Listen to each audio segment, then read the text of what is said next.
Welcome to our very first episode of Letters to Air. Today we're coming in hot with a topic that hits close to home, the audacity to be. That's right. Phew, because let's be honest, it takes audacity to be yourself in a world that wants you to shrink.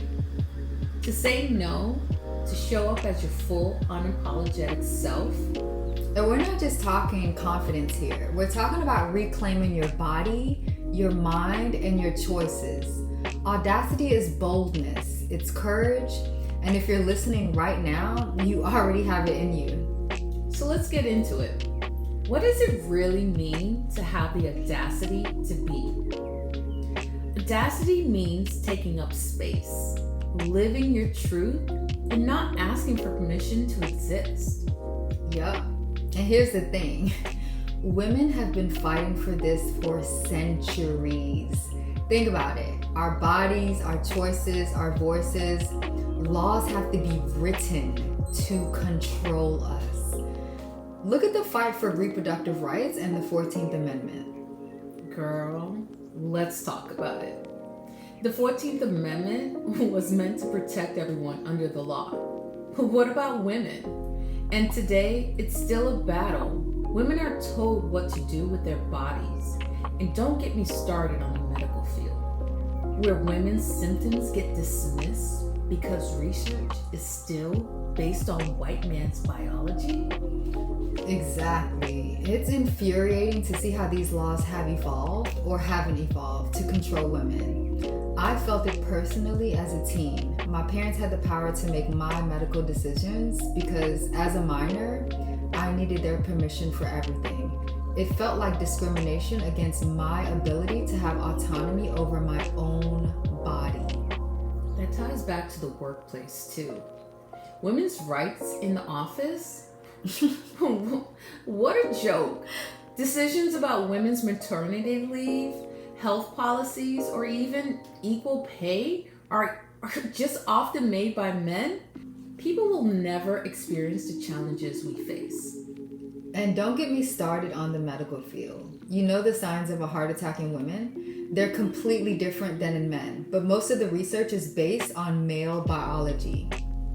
That lack of consideration impacts how we're treated and whether we fucking survive.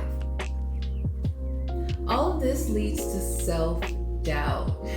How can you feel confident when everything from laws to workplaces to medical systems tells you you're secondary? On top of that, society pushes this unattainable standard of beauty. For Black women, it's 10 times harder. Hello? Our hair, our skin, even how we express ourselves, it all gets judged. We're told to conform to European beauty standards or risk being labeled unprofessional.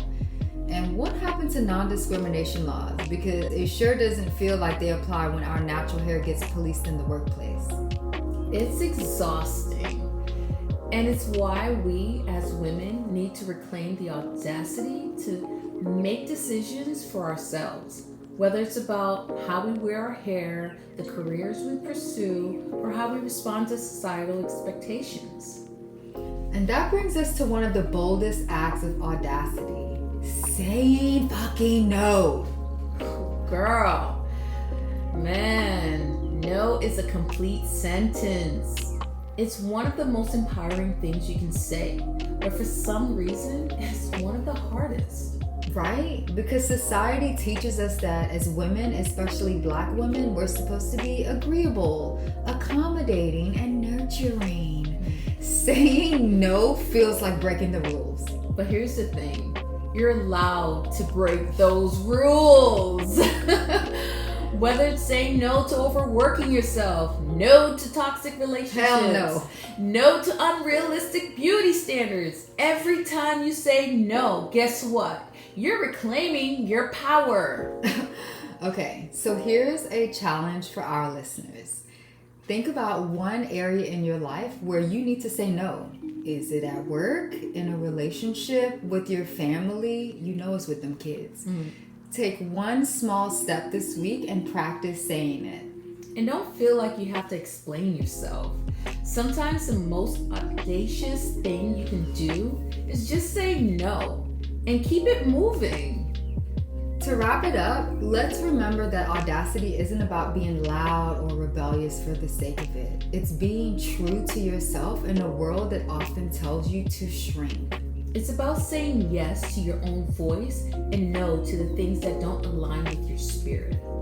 So, beautiful people, let's be bold. Let's take up all this space. And let's keep building a world where audacity isn't just tolerated, it's celebrated. And don't forget your challenge for the week.